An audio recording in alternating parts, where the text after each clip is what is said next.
Hello, Andy Curtis here, and this is a quick overview of the Nissin i40 wireless flash for micro four thirds cameras, and I'll be using it on my Olympus OMD EM5. So I'll give you a quick overview of the flash. In fact, before I do that, I'll show you what it comes in. It comes in this nice little pouch with a bout loop. Keeps it all nice and tidy and safe. The flash stand that screws in, that clips onto the bottom, as well as it's got the tripod mount, slots in the back here to keep it out of the way, and it comes with a clip-on flash diffuser that slots into the back here. Pop the flap down, and then the flash just sits in there on top. I don't really use this bag. I just keep my flash in my camera bag and just keep this at home. Just takes up more space.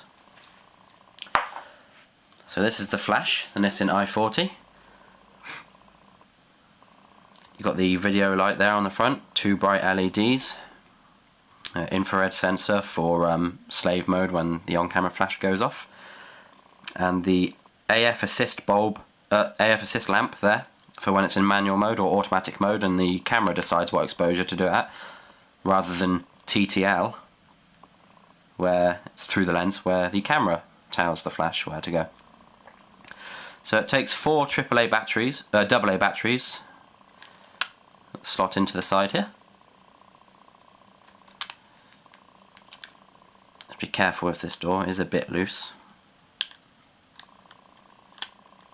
There we go. Just press the button to turn the camera on. This LED indicator light will turn green when it's charged. You can also press it to test it.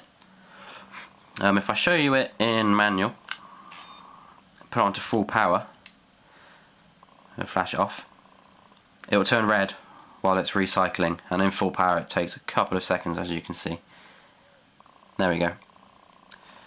But I don't use it on manual often. I put it in TTL when it's on my camera, and as you see, when it's in TTL, the light on this side turns on, and this is where you change the exposure compensation for the flash.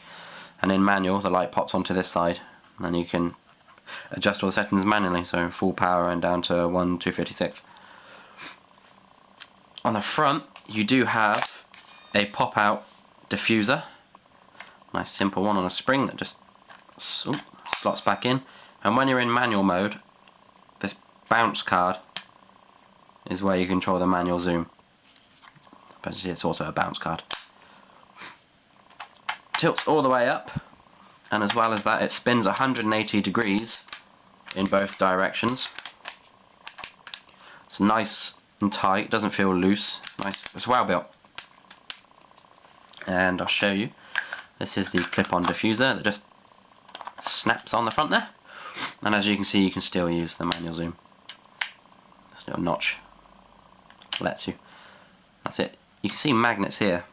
This isn't loose. Once it slides back, there you go, snaps back because of the magnets. Keeps it nice and out of the way.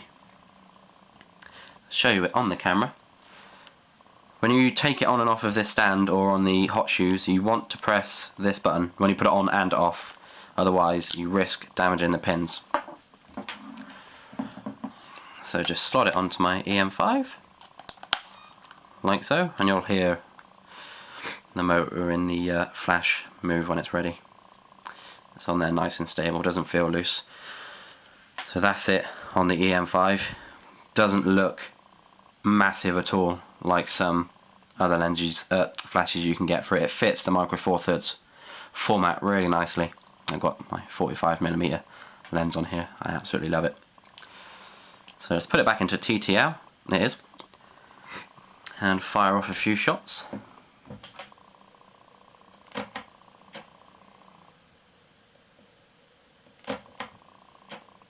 It's a really nice, powerful flash. I used it in a nightclub, well, a private party in a nightclub the other day. I bounced it off the roof and I've got some really nice pictures I might be able to upload and show you a few examples. But I really like this lens. With the diffuser as well, it softens the harshness of the flash, so you get some nice natural skin tones. and you don't get all those harsh shadows. So that's it on the camera. As I said, it's really nice and tight. Slots in there nicely, and I'll show you it in wireless TTR mode. Just slide it off. I'll put it back on the stand for you.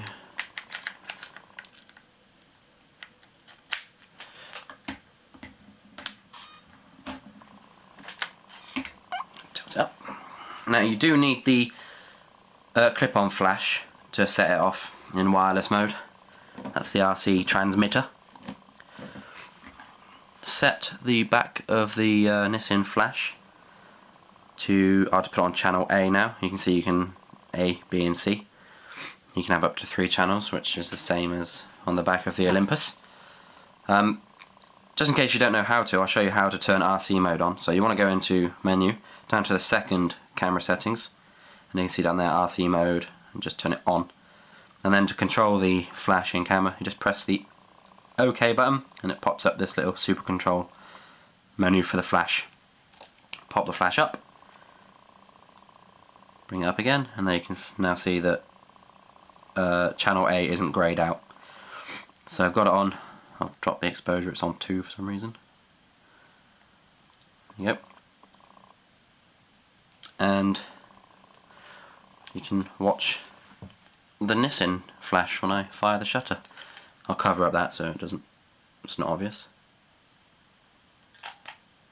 There you go. I'm not sure if you saw that, I'll point it away. There you go. So it controls it wirelessly. And of course, like I said, you can have up to 3 of these, which is a really nice setup for when you're doing portraits. You can have, I haven't tried it yet, but I'm not sure if you can have one of these on camera which will wirelessly transmit to the rest. I don't think you can. I'll have to work that out. I plan on buying a lot more of these. Ooh, I'm in live bulb, I don't want that.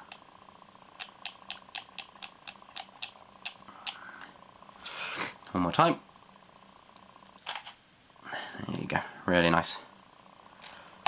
So that's it, that's the Nissin i40 for Micro Four Thirds.